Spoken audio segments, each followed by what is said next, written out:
Okay, here we go. So adding and subtracting like terms for 2. The deal is, like terms, when you're adding and subtracting, here's the deal, they have to have two things. The same base and the same exponent. Okay, so when, it's kind of sloppy there. But like terms, they have the same base, have to have the same base and the same exponent for us to add them. And so we look at this. If we have, I'll do a little example for us here. If I have 4x squared plus 5x squared, those are the same, or they're like terms, I should say. Because when we look at the base, we're not looking at 4 and 5. Those are called, what are 4 and 5 called? Coefficients, thank you. 4 and 5 are called coefficients. So x is our base, x is our base. Are x and x the same thing? Yes. Are squared and squared the same thing? Yes. So I have 4x squareds plus 5x squareds gives me a total of how many x squareds? 9 x squareds. Yeah. Because you're on camera. Well, always remember that time that you said 8. Yeah. So, 9x squared. Where is the error that's going to occur? Either you say 4 plus 5 is 8, that's one error, or you do this. This is so common. X to the 4th. Absolutely. Why? Because well, x squared and x squared gives you x to the 4th. But when you add and subtract like terms, you don't mess with the base, you don't mess with the exponent. You just mess with the coefficients. Nice. Okay? If they're not like terms, you can't combine them. So another example, let's say you have 3y to the 4th plus 2y squared.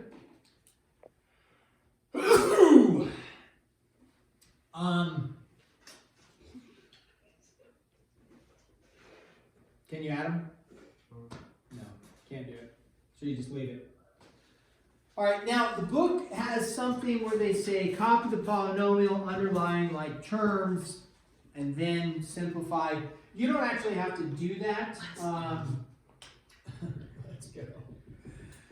What they have on some of these, okay, is they have something like this. They say, okay, you have p squared q minus q cubed minus 3p squared q, and then plus 4q cubed. What they are saying is, they say, hey, underline like terms and then simplify. You don't have to do that, but what they are aiming for you to do is they do this method, and some people might like it, which is fine. If you have a p squared q, I'm going to put one line under that, and then I look for a p squared q, I'm going to put one line under that. Then I look for q cubes, that's going to be a double line because it's a different thing. And then q cubed is a double line because it's a different thing. The concept behind that is you take single underline, combine them. You take a double underline and a double underline and you combine them. You don't have to do that. Okay? If you want to just combine like terms and you see it without doing that, that's great. They're just giving you an option. So in that case, what we look at is p squared q goes with p squared q. So I have how many p squared q's right here? We just don't write it, but there is 1. So I have 1 minus 3 gives me negative 2 p squared q's. Remember, do not mess with the base or the exponent. And then I have a negative q cubed plus 4q cubed gives me 3q cubed. And you just leave it like that. Can't combine these because they have different bases and different exponents. So you just leave them as such. Then you have other ones that say this. They have, we'll do it right here. They say add. So they want you to add these. But they set it up for us in a vertical format. 4x squared minus 3xy minus 5y squared. 2x squared plus xy minus 3y squared. Then they have a bar underneath, and they say add. So this actually is really nice for us. If you see it in a vertical format like this, which most of math won't be written like this for you in a vertical format, but they set it up this way. They want you to add these terms together. They set it up where your like terms are together, so that's really nice. So we look, but just to double check, we say an x squared, it needs to combine with an x squared. So when you're going to add them, you're just going to add the like terms together, because they're already stacked for you appropriately. So you have 4x squared plus 2x squared gives us a total of 6, right? X squared. And then you have a negative 3xy plus a 1xy. How many xy's do I have? Positive or negative? Negative 2xy, and then we have negative 5y squared minus 3y squared gives us negative 8y squared. Okay, and then you would have that. So that's one that you'll see like that. Then they have an example like this. Subtract the lower from the upper. It's going to say this. Subtract the lower polynomial. Polynomial just means many terms from the upper. Okay, so let's check this out. And you're going to have something like this. What is it, number 3? You're going to see it stacked like this. 4 minus 3n minus 5n squared, and it's stacked vertically. Negative 2 plus n minus 3n squared, bar underneath. Now in this case, we aren't adding. It says subtract the lower from the upper.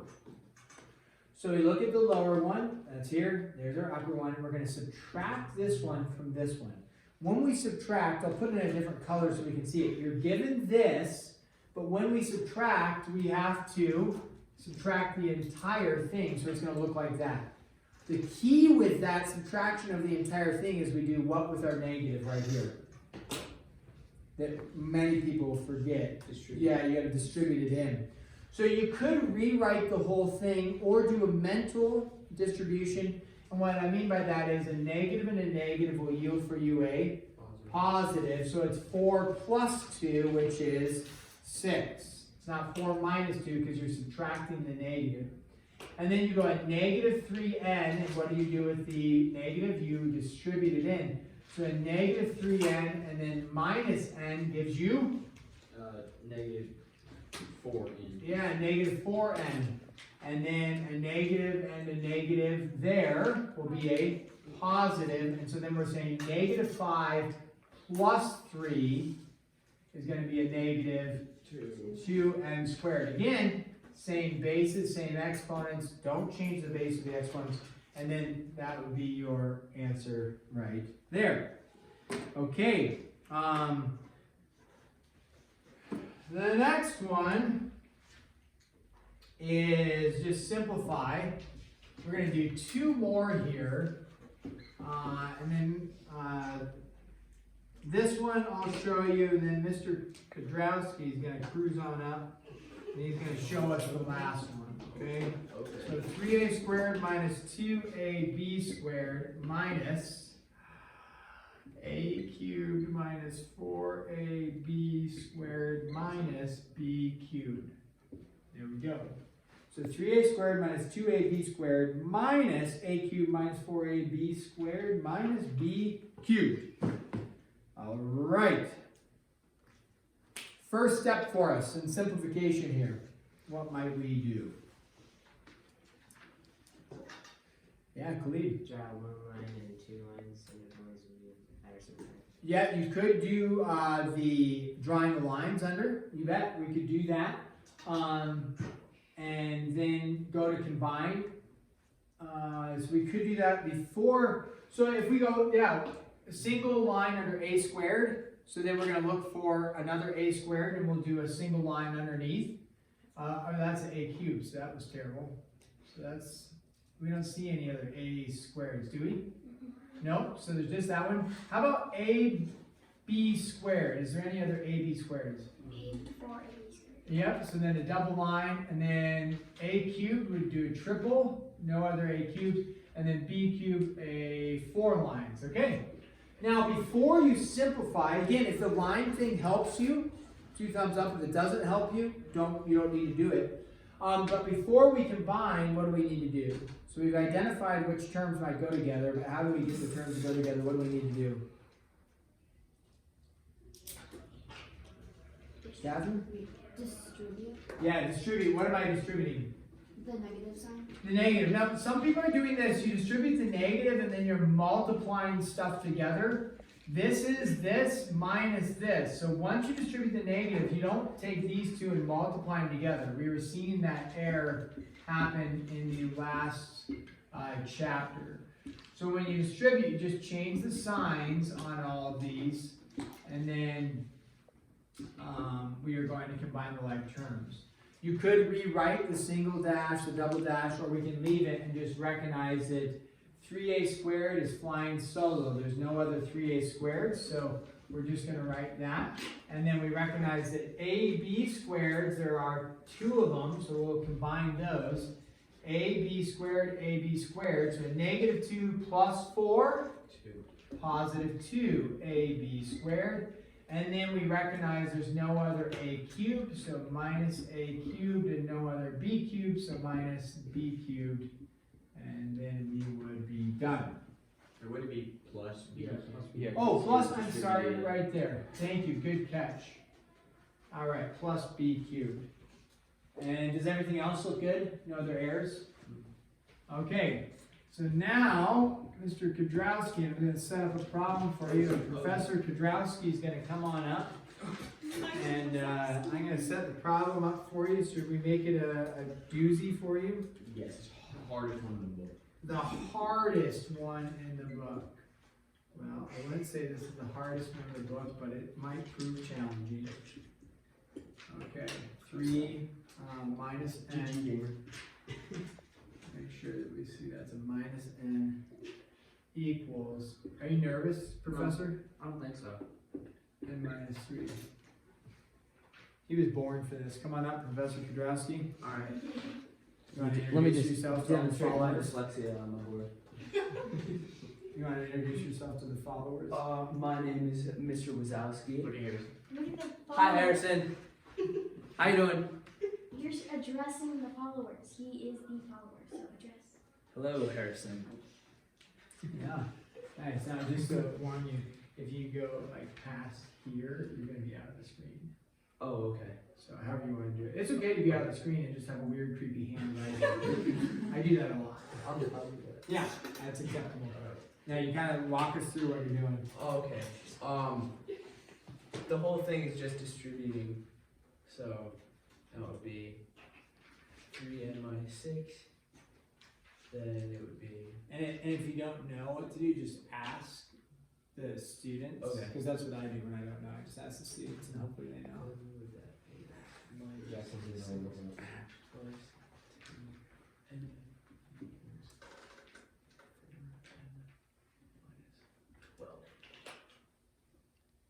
Does that look right? Yes. Okay. And then. And Do you want to explain what you're doing or? I just distributed those and then I combined like terms. Okay. How you do it? Maybe you shouldn't be in this class. Right. No, adding 12 to both sides.